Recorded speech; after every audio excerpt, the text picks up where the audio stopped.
Hello everyone, Just Podcast TV is here. Please don't forget to like and subscribe and hit the bell icon to get notified on new contents. Episode 174. Meet the new owner. Elliot applauded wildly for Edie. Then he took out his phone to take a video of his friend. How could he fail to record such a wonderful scene?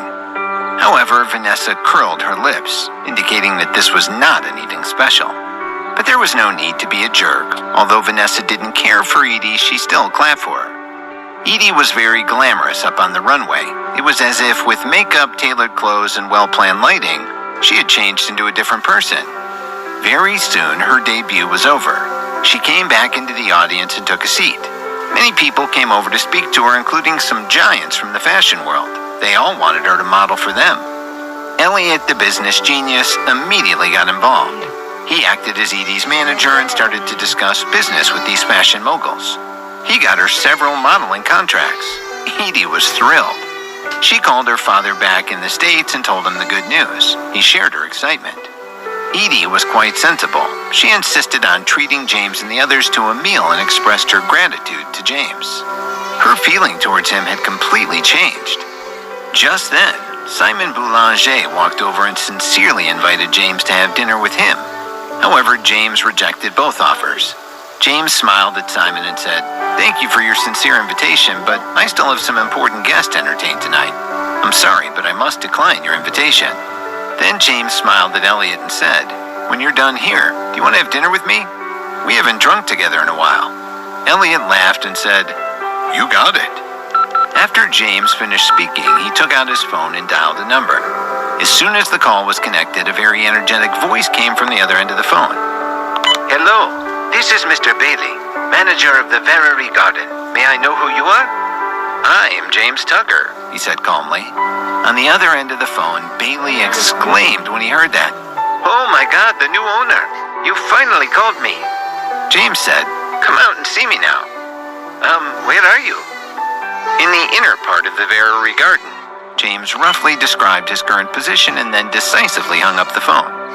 Elliot and Edie both looked at James in shock. They had no idea what was going on. Even Vanessa, Katie, and Krista were slightly surprised. They seemed to have guessed what was going to happen next. However, it did not take long for everyone to be surprised. Very quickly, a middle-aged man who seemed full of energy came over with several attendants in suits. This huge formation instantly attracted the attention of people around. They wondered what was happening.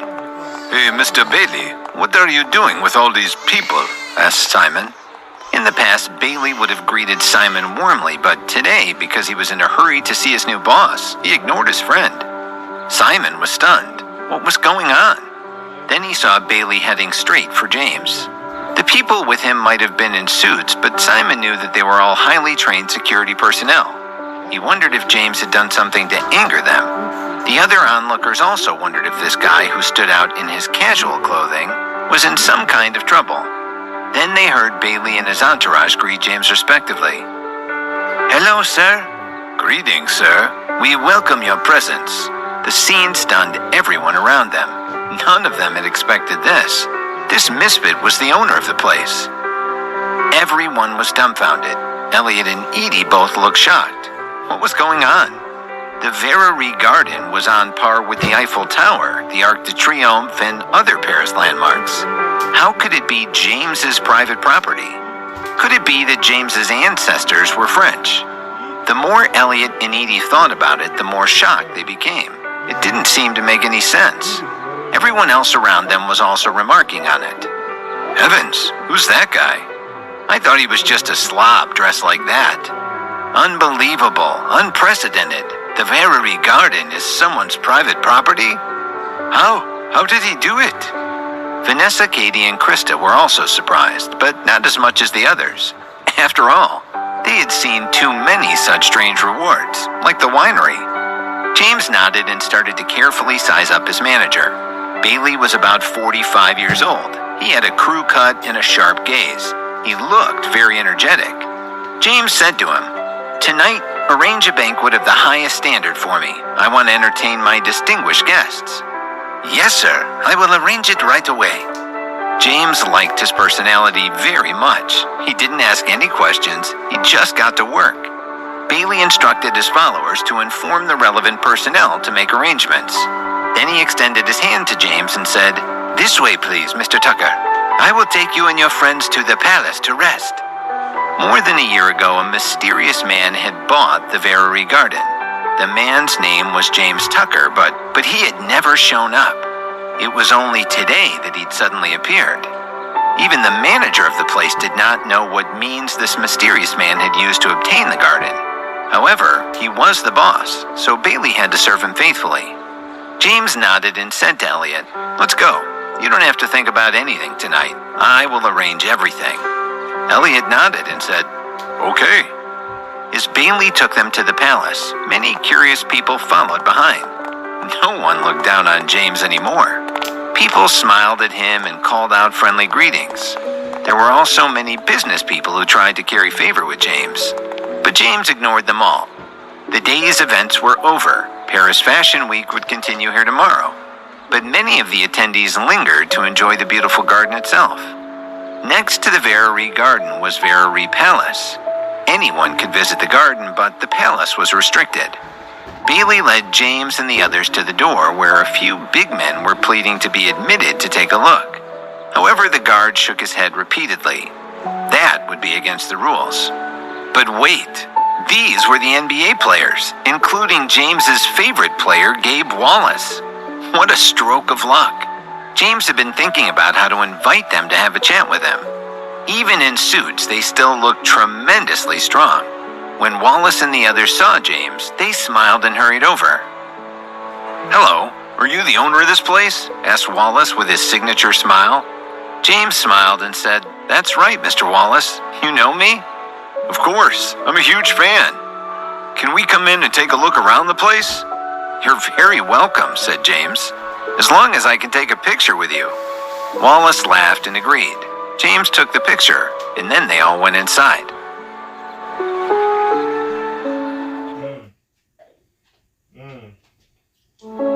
Episode 175, Royalty at Home. The palace was truly magnificent, designed in the medieval style. James had seen medieval buildings before. Chateau Remy was also medieval. However, no matter how luxurious the winery was, it was not a palace. Under the lead of James and Bailey, the group walked farther into the grand structure. Elliot, Vanessa, and the others were all bewitched by its magnificence. Gabe Wallace and the other NBA players were also amazed. They soon arrived at a great hall. It had once been used by the royal family to receive guests. It looked as big as 10 bedrooms. Bailey said respectfully to James, "Mr. Tucker, you can rest here for a while. I've already sent someone to prepare dinner." James nodded to him, then turned to Elliot, Wallace, and the others and said, "Make yourselves at home." Everyone smiled at James. Then they sat on the sofas and looked at the huge hall while talking and laughing. After everyone had settled down, James said to Bailey, "Please have some coffee brought out for everyone." "Yes, sir," said Bailey. "Oh, wait," said James as Bailey turned to leave. "These gentlemen are going to stay for dinner with us tonight as well." "All right, sir. I will make the arrangements now." This guy seemed to know his stuff. James thought that when he left Paris, he would be able to leave the place in his care. He turned to Elliot. "Elliot, it's all right. We can talk business later." Elliot knew that James wanted to talk to Wallace and the other basketball stars. Although he did not know how James, who used to be a low-level employee, had become so rich and mysterious, he knew some of James's personal interests and hobbies, and he knew he liked basketball. He was a pretty good player, in fact. Although Elliot did not care much about basketball, he knew about Gabe Wallace. Everyone had heard of him. So Elliot said, "Go and do what you need to do. Don't bother with us." James nodded, grateful for Elliot's understanding. But then he saw Vanessa, Krista, and Katie. He was worried that they would get bored. He said to Krista, "Bring the two of them to walk around. Go wherever you like. This place is now ours." Krista laughed and nodded to James. Okay. He was telling the truth. This was a palace, and they were like queens in it. Krista waved her hand and said, "Vanessa, Katie, let's go take a look and see how big our palace is." "Okay." Vanessa and Katie stood up eagerly. I wonder if I can go with you guys? Just as the women were about to leave, Edie, who had been sitting there quietly, suddenly stood up and spoke hesitantly. You! Vanessa was about to say something when she was suddenly interrupted by Krista, who said, Of course you're welcome. Let's go and take a look together. Edie nodded happily. However, before her smile could fully spread on her face, Vanessa got in a jab. After all, you're James's niece, so naturally you're welcome. Edie scowled. She didn't like the implication that she was a little girl, but she didn't say anything, she just followed the other women out. James saw all of this. He decided to let them settle this amongst themselves. He walked toward Wallace and the other basketball stars. As a sports fan, he had a lot of questions and couldn't wait to talk to them. Hi, Mr. Tucker. Wallace was very enthusiastic. Bailey had explained the situation to him in detail. Therefore, he roughly knew who James was. Hi, I'm a huge fan of yours, said James. Actually, I also like playing basketball, so I wondered if you'd show me some moves. Wallace laughed. He said, Boss, I'm happy to help you. Soon, James and all the basketball players were involved in an animated conversation. Elliot got the feeling that if there had been a hoop available, they would have started playing 2-on-2 right there in the palace. James sat opposite Wallace and took a sip of his coffee. Gabe, I heard that you are very strong, he said. I wonder how strong you are. It's hard to measure these things exactly, but I can crush most ballers on the court. The other players all nodded. They knew it was the truth. Wallace was like a tank when he was playing offense. I don't know. Could you break my wrist? Wallace frowned. Your wrist? Although he did not say it directly, he was clearly thinking that he could snap James's slender wrist like a twig. The other players were thinking the same thing. But James said calmly, That's right. I challenge you to a contest of strength.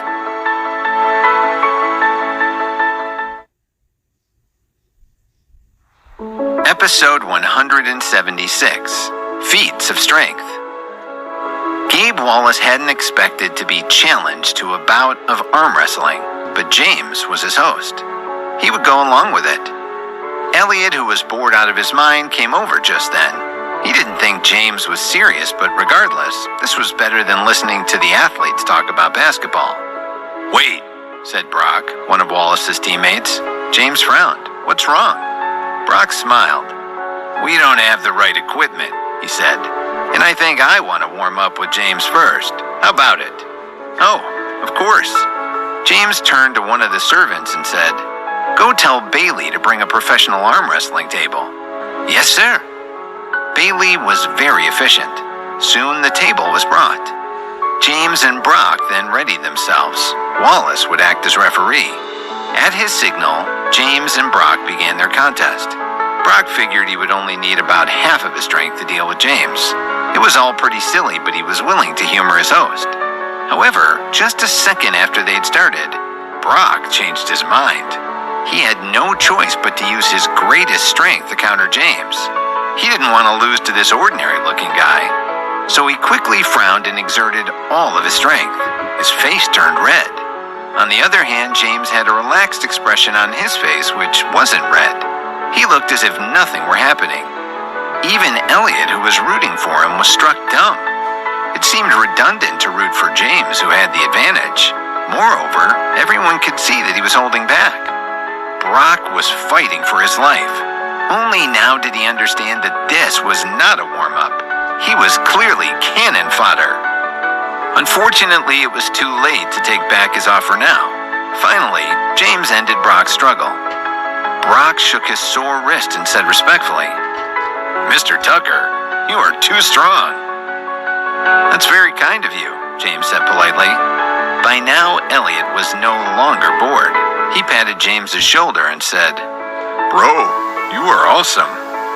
Wallace and Brock's two fellow teammates also wanted to challenge James. He obliged their request and defeated them even more easily than Brock.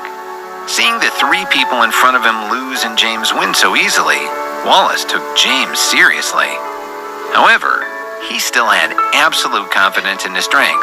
After all, he was known as a tank in the NBA. Okay, my turn. Wallace cracked his knuckles and then got ready at the arm wrestling table. At this moment, Vanessa, Krista, Katie, and Edie came back. Arm wrestling! Vanessa ran over and asked James with a smile. Who's competing?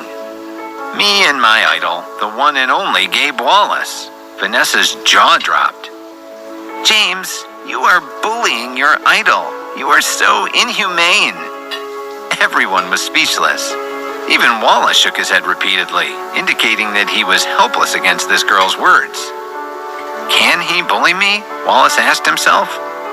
Hey, don't talk nonsense in front of my hero, said James. Then he said to Wallace, why don't we change things up a bit? Wallace smiled. He was enjoying himself. What do you mean? I will only use 2 fingers. If I win, I'll go to Los Angeles and be your guest at a game. If I lose, I'll give you $100 million. Everyone was speechless once again. James and Vanessa were 2 of a kind.